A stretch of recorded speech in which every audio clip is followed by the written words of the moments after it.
Coming up on this episode of Common Denominator. It is one of the darkest chapters in American history, in colonial history, I should say. But it happened in such a short time frame. And I think that's one reason why people are so attracted to it, because it was so quick. It burned so bright, and then it was over. Hi, and welcome to Common Denominator, where we focus on human connection and what brings us together. I'm Moshe Popack, and today we'll bond over our shared love of all things scary. In the spirit of Halloween, we're taking an inside look at the spookiest town in the country, Salem, Massachusetts. I just had a great conversation with Sarah Black. She's an expert on Salem, including the witch trials. She's also a Salem tour guide with a master's degree in history and the co-host of Salem the podcast.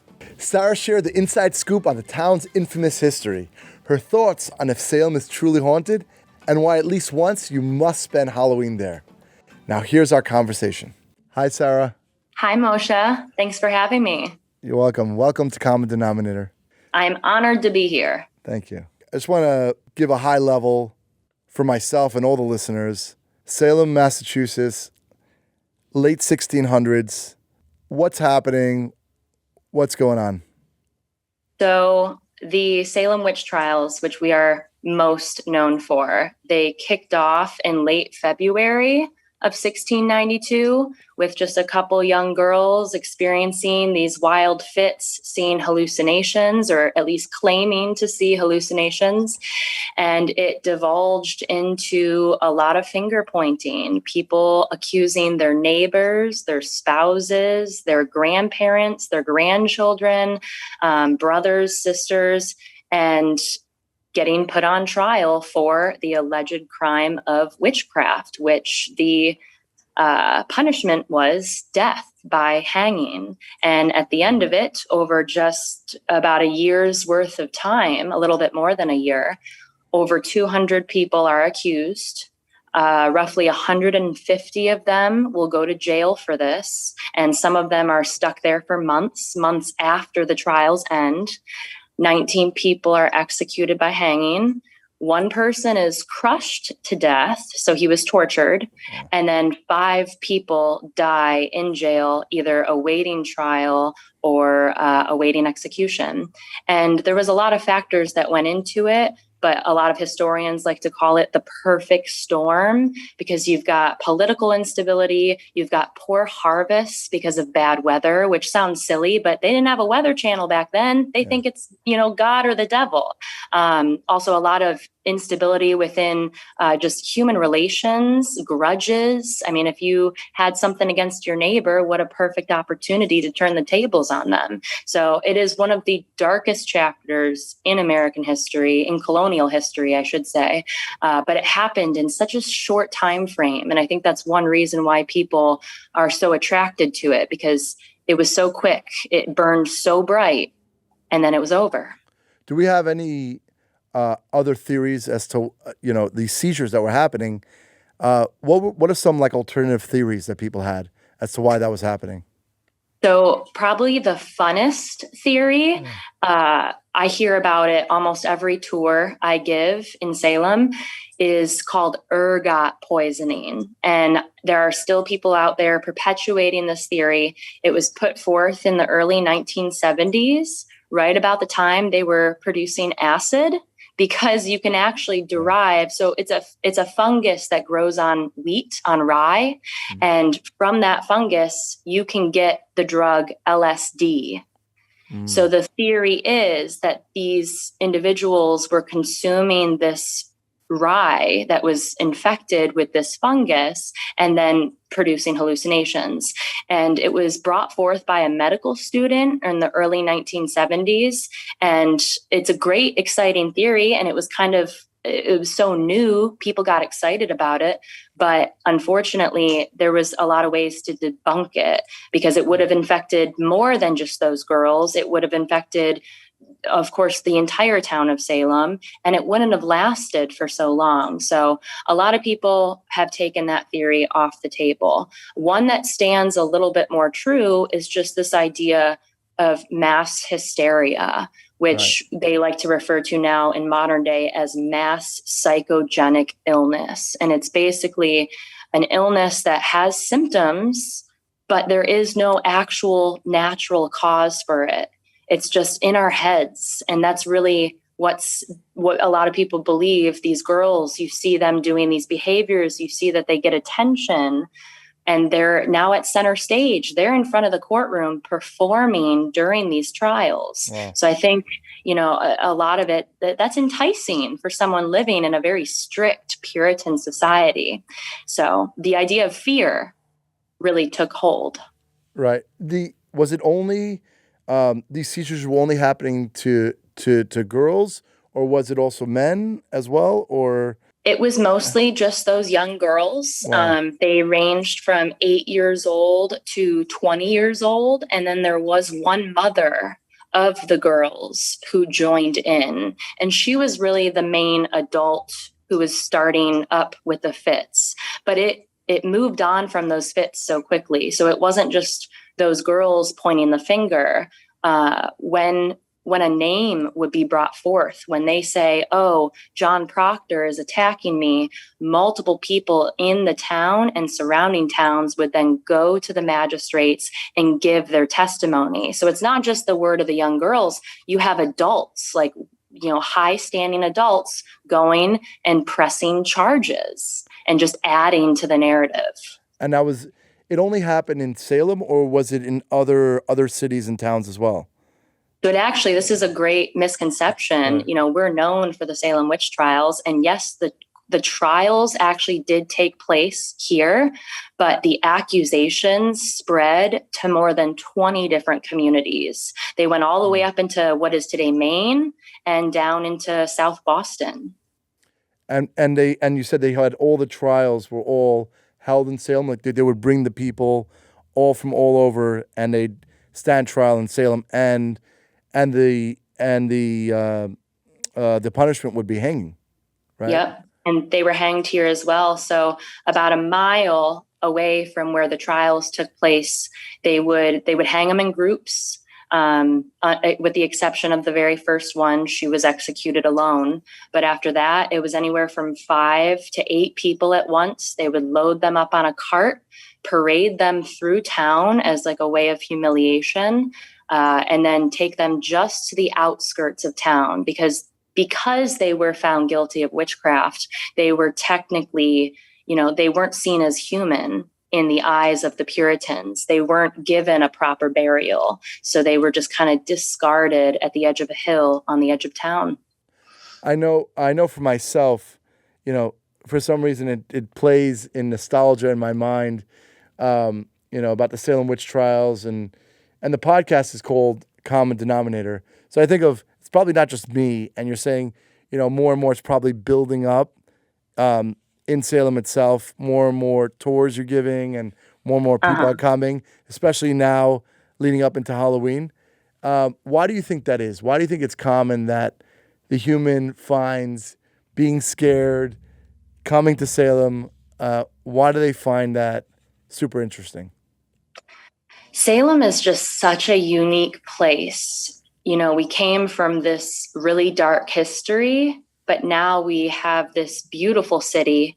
It still has that history, not just the dark stuff, but we had so many centuries worth of history to follow.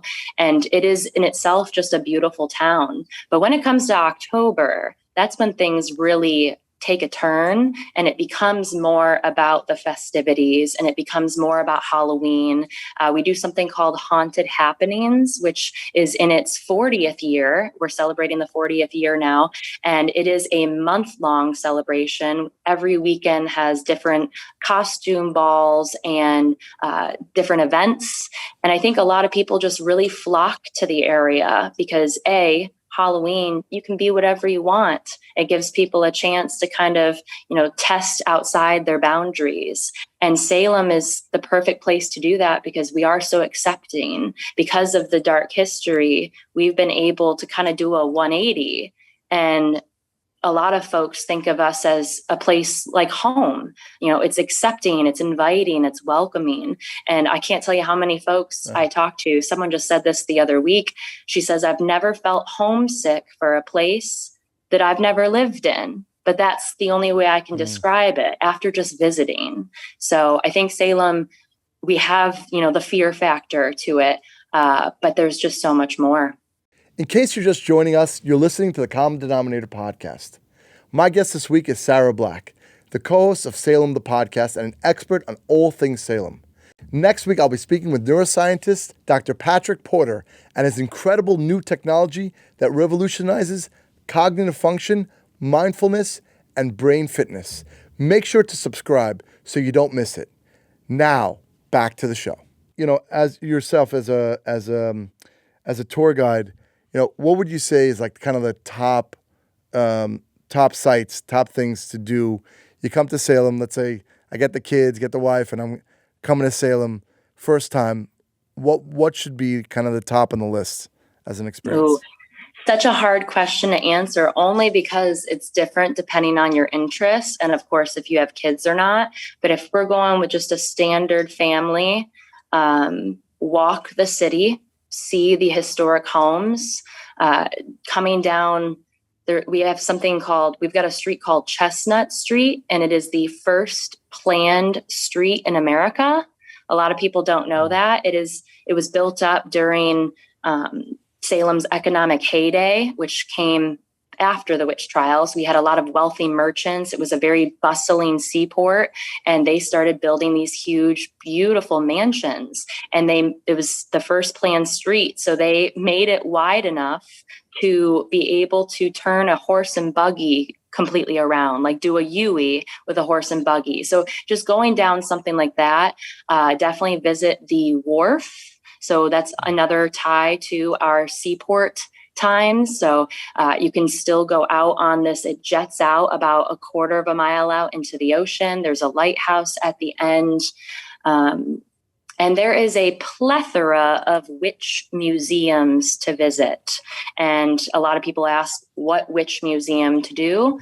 I personally enjoy the Witch Dungeon Museum, which they bring you in. They do a recreation of the witch trials, one of the trials, using the original transcripts. And then they take you downstairs into a recreation of the dungeon. So you can see just how deplorable the conditions were that people had to stay in. And then, of course, you got to visit the Hocus Pocus locations because they're all over town. And Hocus Pocus 2 is coming out. Or will be out when this airs. It was filmed. Hocus Pocus was actually filmed in Salem, or some of it? Some of Hocus Pocus 1 was filmed in Salem. Only a couple spots here and there. The majority of the movie was done on a sound stage over in California. Unfortunately, Hocus Pocus 2, I don't believe they have any shots here in Salem. They actually created like an imposter Salem down in Rhode Island to shoot the movie. So there's a good chance up here was just a little too busy for them.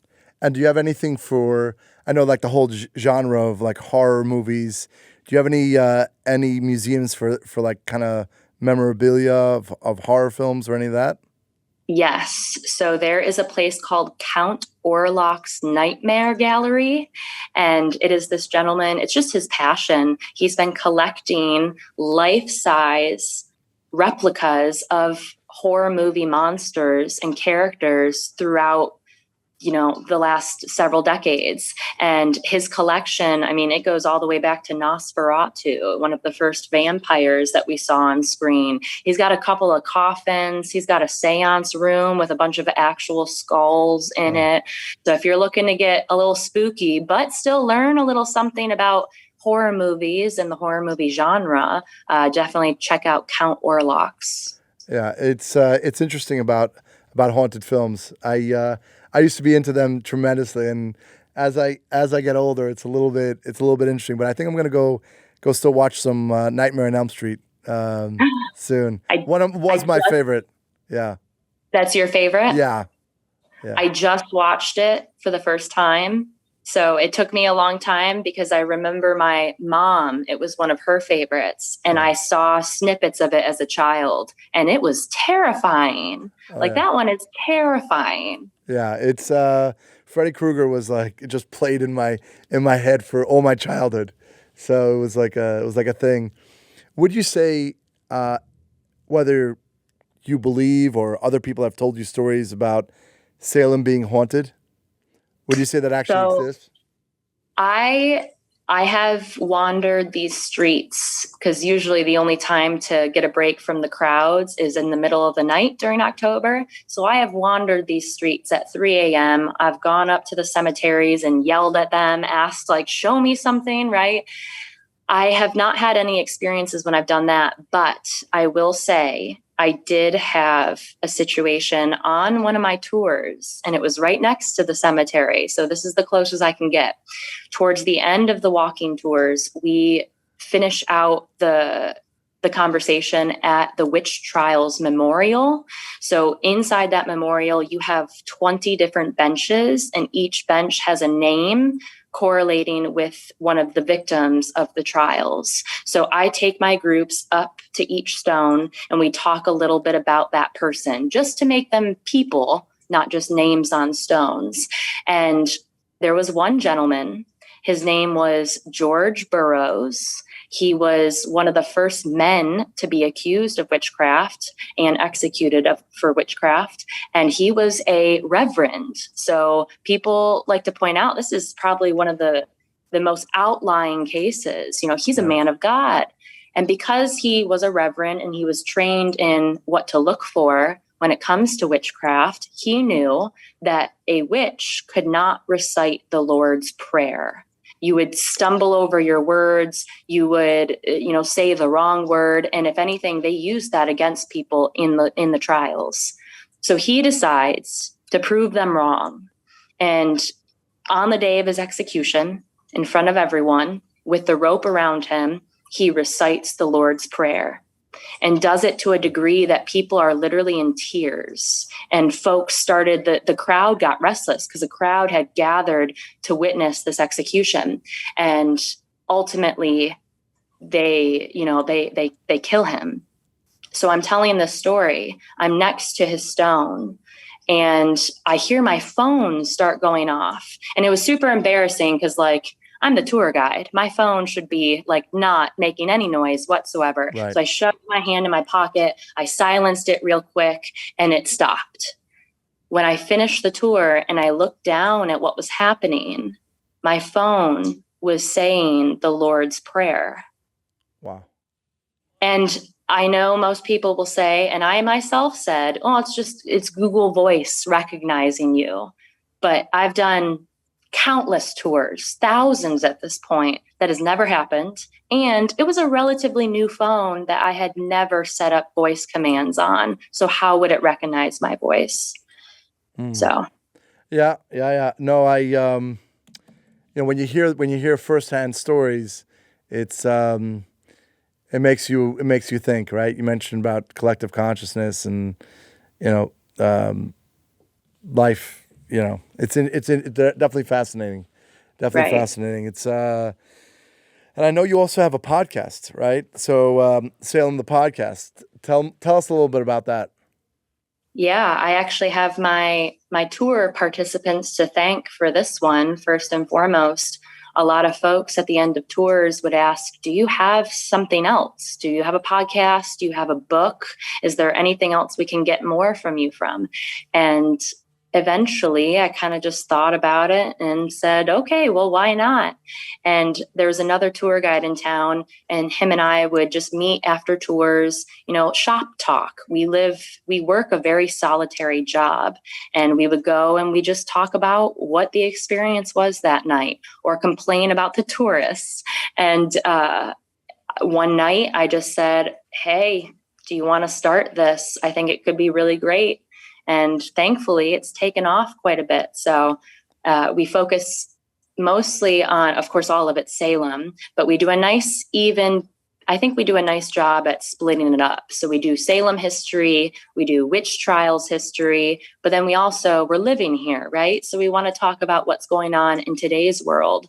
And we get to sit down and chat with people that actually work in Salem, local celebrities, characters, business owners, and just get to know what their perspective is in modern day Salem. And as I'm technically trained as a historian, like I have a master's in history, I don't like to say it, like to boast about it, but it is technically my training. And to me, it has transformed into almost like an oral history, a snippet of Salem that we're just collecting all of these different stories that can be then accessed by anyone, and hopefully for a very long time. How many guests would come and visit Salem? Would you say, just like, let's say the month of October during Halloween? It probably gets, like I said, a little bit crazy, but what kind of number would that? We're talking like 1 million people. Yeah. Wow. It's pretty intense. And what's the population of Salem? Like actual residents? We hover around 45,000. So small town, small town, 1 million people coming in the month of October. So that's full time. I mean, people stay like kind of bed and breakfast and places, Airbnbs, and just hang out the whole month, or a week at a time. Some of them do come for big chunks of time, but it gets so pricey, unfortunately. A lot of Airbnbs. We don't have a lot of hotels. I've seen people compare us to New Orleans, and they're just so much bigger. Think of Halloween in Salem like Mardi Gras in New Orleans. The amount of the influx of people is just so great, but we don't have the space. So, public bathrooms, trying to find one is always an issue. If you want to book a hotel room, you want to book like a year in advance to secure October dates. Restaurants go up to a 2-hour wait at the very least on the weekends. And there are literal lines to get into stores. So it is pretty intense. I think definitely I'm going to put this on my bucket list, because I definitely think my kids would enjoy this. But I would have to probably book a year in advance, right? You should. If you want to do it for the first, have you been to Salem? I have never. So it sounds super interesting to me. I always tell people, make sure you do both experiences. Come in the summertime, like early summer. That's my favorite time. And come in October, because there are two different Salems. And if you do decide to come on Halloween, they end up shutting down about 8 to 10 different streets. There are multiple stages that go up around town. There's multiple beer gardens. Everyone's in costume. Street performers are out. And then we cap everything off with a bunch of fireworks. I like to say it's the biggest block party you will ever see. Amazing. I always ask all the guests this, and just to the common denominator, what is something that you're the number one thing that you're grateful for? That's such a good question. Honestly, I am so grateful to be able to do something that I love. Yeah. I know that I'm one of the lucky ones. And I actually had someone after a tour just a couple days ago tell me, she said, "You are the perfect example of someone that is doing what they're meant to do in life. And your passion shows through." And that to me was probably one of the best compliments I could ever receive from someone, because I do love what I do. And I know that it's important. Ghosts and all that aside, the history itself, not everyone knows the real story. So if you can get them to come here for the spookiness, but then they walk away with a better understanding of humanity and that dark time, then I've done the job well. Yeah, and the reason why I say thank you is because, again, not a lot of people are doing what they love. So I'm a big advocate of first finding out who you are and doing what you love. So that is super important. And what's something that people do not know about you? Oh, I roller skate. I mean, I think a lot of people do know that about me, but it's kind of a cool little side hobby that I have taken up during the pandemic. So one day, it is my goal to gather up a bunch of roller skaters and do a little roller skate tour around Salem. Yeah, roller skating, that's been a while. That was in the 80s for me, but I did have a lot of fun upstate New York at the roller rinks. That was a lot of fun. Oh, I'm sure. Yeah. So how can people really, thank you so much, and how can people learn more about you and follow you on social and your podcast. Yeah. Well, thank you first and foremost for having me. If people want to reach out to me personally, I go by Sarah in Salem on Instagram, and I do post a lot of Salem-centered content. So I will be doing that throughout the month of October. The podcast is called, again, Salem the Podcast. We're on all the socials, and you can go right to our website, salemthepodcast.com, and you can listen for free on Spotify, Apple, all the things. We're on pretty much everywhere you can find podcasts. Well, thank you so much, Sarah. It's been a spooky adventure. Thank you so much. Really It's been a great time chatting with you. Thanks so much.